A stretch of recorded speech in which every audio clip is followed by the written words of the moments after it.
Namun itu tidak boleh, kata ulama. Itu mewariskan kepada kefakiran. Ya, karena itu juga lambang kepada orang yang malas, ya. Bagaimana tidak fakir, ya. Itu adalah simbol orang malas, berpangku tangan, cuman melamun saja, ya. Menyimpan jari-jari seperti itu juga sama mewariskan kepada kefakiran. Kemudian wa kathratut tafqi'iha. Kemudian yang diterangkan oleh ulama di sini juga termasuk menekan-nekankan jari sampai terdengar bunyi. Artinya nih seperti ini menekan-nekankan jari sampai terdengar bunyi seperti ini. Nah, ini kan seperti ini mewariskan kepada kefakiran katanya. Akan tetapi kalau mungkin Anda yang sudah terbiasa, mungkin akan pegel kalau tidak seperti itu, ya. Akan pegel. Cuman alangkah baiknya itu tidak dilakukan, karena memang secara medis pun hal-hal semacam ini tidak baik, ya, tidak baik. Itu yang ke-22. Kemudian yang ke-23, wadu'ul kaf 'alal anf. Yang ke-23 ini adalah menyimpan telapak tangan di hidung. Nah, semacam ini, apalagi begini. Nah, ini itu akan mewariskan kepada kefakiran juga, kata para ulama. Kemudian yang ke-24, qat'udz dhafr bisin. Artinya yang ke-24 ini adalah menggunting kuku dengan gigi. Nah, ini kuku tangan kita, kuku jari kita sudah panjang, kemudian kita gigit-gigit, memotongnya dengan gigi. Nah, ini pun mewariskan kepada kefakiran, kata ulama. Subhanallah, ya, sangat detail sekali ternyata ulama meneliti hal-hal semacam ini. Karena memang mungkin secara logika saja, apabila terjadi kotoran-kotoran di jari kita, di kuku-kuku kita ini, kemudian kita gigit, kemudian mungkin masuk ke dalam mulut kita, ini akan menyebabkan penyakit yang tentunya akan membawa Anda kepada kefakiran.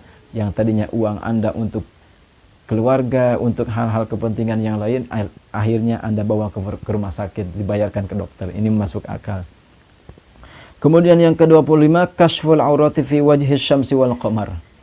Ini membuka aurat, ya, membuka aurat kita, ya, di wajahnya matahari atau bulan, ya. Artinya di luar kita membuka aurat, ini memang khususnya bagi para wanita. Ini adalah sesuatu hal yang haram, ya, yang haram. Ini memang akan mendatangkan kefakiran untuk Anda. Begitupun laki-laki apabila bermain bola, jangan sampai membuka aurat. Aurat lelaki itu antara pusar sampai lutut. Kalau bisa Anda mau main bola, yang laki-laki jangan memakai kolor di atas lutut. Itu juga aurat, ya, aurat yang harus ditutup. Kemudian yang ke-26, istiqbalul kiblati bi bauli aw ghaitin. Yang ke-26 itu adalah menghadap kiblat ketika kita kencing atau buang air besar, ya. Buang hajat, menghadap kiblat. Ini juga mewariskan kepada kefakiran, ya. Kemudian yang ke-27, at-tathawubu fis sholati. Menguap ketika sholat. Anda ketika sholat kemudian menguap. Allahu Akbar. Menguap semacam itu juga sama mewariskan kepada kefakiran, ya. Ini juga karena karihallahu tatha'ub wa ahabbal utas. Karena Allah itu tidak menyukai orang-orang yang suka bersendawa, ya. Maaf, bukan bersendawa, menguap, ya, menguap gitu. Karena ini juga simbol orang malas. Kemudian yang ke-28, meludah di halaman atau lapangan. Ini juga sama mewariskan kepada kefakiran, dan ini simbol orang yang jorok, ya. Meludah itu jangan di sembarang tempat, di halaman, apalagi di lantai, dan kepada bara api itu juga jangan, ya. Jangan meludah kepada bara api, itu mewariskan kepada kefakiran. Kemudian yang ke-29, wada'ul yad 'alal khad. Menyimpan telapak tangan kepada pipi. Wa anta qa'idun bila waj'un, ya. wa anta qa'idun, dan Anda ketika duduk sedangkan Anda sendiri tidak sakit. Artinya menyimpan tangan seperti ini ketika Anda sedang duduk dan Anda sedang tidak sakit, artinya dengan sehat, Anda menyimpan telapak tangan seperti ini, itu juga mewariskan kepada kefakiran. Artinya ini juga termasuk simbol-simbol orang yang kurang kerjaan. Artinya kurang kerjaan, gak ada kerjaan, mungkin menyimpan pipi semacam ini, menyimpan tangan di pipi ini adalah mewariskan kepada kefakiran. Kemudian yang ke-30, man fataha ala nafsihi baban minas su'ali fatahallahu alaihi baban minal faqri. Yang ke-30, barang siapa yang membukakan ya kebutuhan dia kepada orang lain, maka Allah akan membukakan untuknya berbagai macam pintu kefakiran. Artinya kalau Anda butuh sesuatu, jangan curhat kepada orang lain. Jangan bilang, aduh saya ini tidak punya uang, saya ini kantongnya sedang kosong, saya ini sedang banyak hutang. Jangan bilang-bilang kepada orang lain. Ini justru akan membukakan berbagai macam pintu kefakiran. Ini rata-rata orang kalau ditanya, gimana sehat? Alhamdulillah sih sehat, badan mah. Rata-rata orang bilangnya begitu. Kantong yang sakit, katanya begitu. Kantong yang kering. Nah ini sebetulnya hal-hal semacam ini adalah mewariskan kepada kefakiran. Makanya Imam Ghazali berkata dan memberikan wasiat kepada kita, tutuplah aib kekurangan kita. Kebutuhan kita tutup, jangan diumbar kepada orang lain. Karena itu akan mewariskan Anda kepada kefakiran. Artinya, kalaupun kita butuh, jangan diperlihatkan kepada orang lain kita sedang butuh, kita sedang fakir, jangan.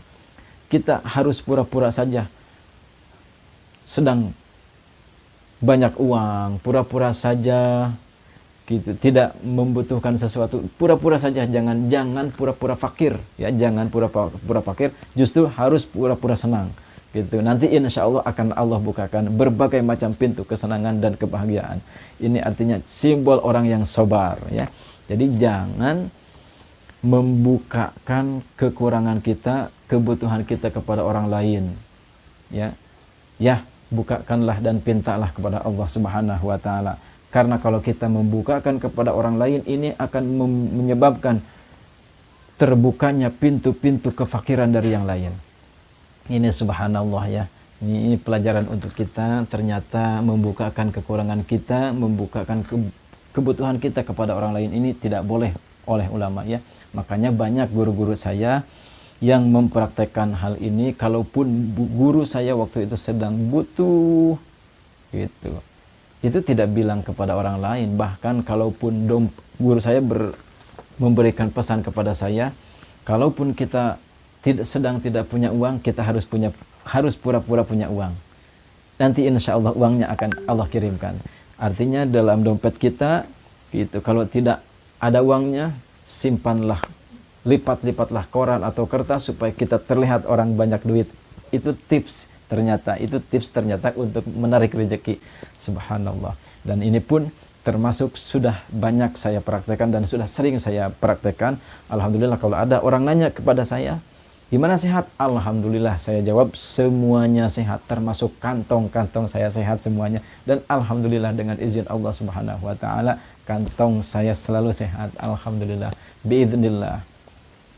Mudah-mudahan video kali ini bisa bermanfaat. Dan satu lagi tambahan yang mungkin tidak dimuat dalam kitab ini, tapi pernah saya dapatkan dari berbagai guru saya juga.